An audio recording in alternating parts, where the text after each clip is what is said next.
Again ಜನನೇ sir ಈ ಥರ ಫುಡ್ ಕೊಡ್ತಾ ಇದ್ದೀರಾ, ನಮಗೊಂದು ಒಳ್ಳೆ ಊಟ ಕೊಟ್ಬಿಡಿ ಸರ್ ಮಧ್ಯಾಹ್ನದ ಹೊತ್ತು.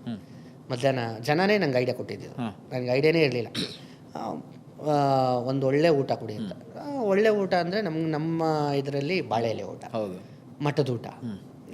ಸೊ ಅದ್ರ ಮೇಲೆ ಮತ್ತೆ ವರ್ಕ್ ಮಾಡೋಕ್ಕೆ ಸ್ಟಾರ್ಟ್ ಮಾಡಿದೆ. ಅಲ್ಲೇ ಒಬ್ಬೊಬ್ರನ್ನೇ ಹೈರ್ ಮಾಡೋಕ್ಕೆ ಸ್ಟಾರ್ಟ್ ಮಾಡಿ ಅದನ್ನು ಇದು ಮಾಡೋಕ್ಕೆ ಮಾಡಿದೆ. ಅವ್ರಿಗೆ ಮಠದ ರೆಸಿಪಿ ಎಲ್ಲ ಹೇಳ್ಕೊಟ್ಟು ಎಲ್ಲ ರೆಡಿ ಮಾಡಿಸಿ ಈ ರೆಡಿ ಮಾಡಿಸೋ ಇದರಲ್ಲಿ ನಾನು ಕಲಿತಾ ಹೋದೆ ಸ್ವಲ್ಪ. ಈಗಲೂ ಪಂಚಾಮೃತ, ರಸಾಯನ, ಪುಳಿಯೋಗರೆ ಇವೆಲ್ಲ ನಾನೇ ಮಾಡೋದು. ಈ ಕಾಯಿ ಗಂಜಿ ಆಮೇಲೆ ಈ ರೈಸ್ ಬಾತ್ ಸ್ಪೆಷಲಿಸ್ಟ್ ನಮ್ಮ ಅಮ್ಮನೇ ಎಲ್ಲ ಅಮ್ಮನೇ ಮಾಡೋದು. ಸೊ ಈಗ ಬೆಳಗಿನ ತಿಂಡಿ ಎಲ್ಲ ಹಾಗಿದ್ರೆ A to Z ಅಲ್ಲ ಅಮ್ಮನೇ ಅವರೇ ಹೇಳ್ತಾರೆ. ಎಷ್ಟೊತ್ತಿಗೆ ಮಾಡ್ತಾರೆ? ಹೇಳ್ತಾರೆ ಸರ್.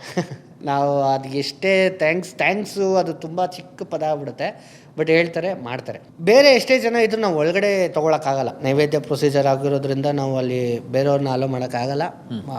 ನಮ್ಗೆ ಇಷ್ಟನೂ ಇಲ್ಲ. ಅದು ಮಾಡಿದ್ರೆ ಕ್ಲೀನಾಗಿ ನಾವೇ ಮಾಡಬೇಕು, ಸ್ವತಃ ನಾವೇ ನಿಂತು ನಾವೇ ಕಷ್ಟಪಟ್ಟು ಮಾಡಬೇಕು ಅಂತಲೇ ನಮಗಿರೋದು. ನಾವೇ ಮಾಡ್ತೀವಿ. ಈಗ ಪಾರ್ಕ್ ಹತ್ರ ಏನು ಜನ ಬಂದು ಬೆಳಿಗ್ಗೆ ಬ್ರೇಕ್ಫಾಸ್ಟ್ ಮಾಡ್ತಾರೆ ಬ್ರಾಹ್ಮಣ ಪ್ರಸಾದಮಲ್ಲಿ, ಸೊ ಅದು ನಿಮ್ಮ ಅಮ್ಮ ಮತ್ತು ನೀವೇ ಮಾಡಿರೋದೆ? 100%. Boss Vala, B the boss.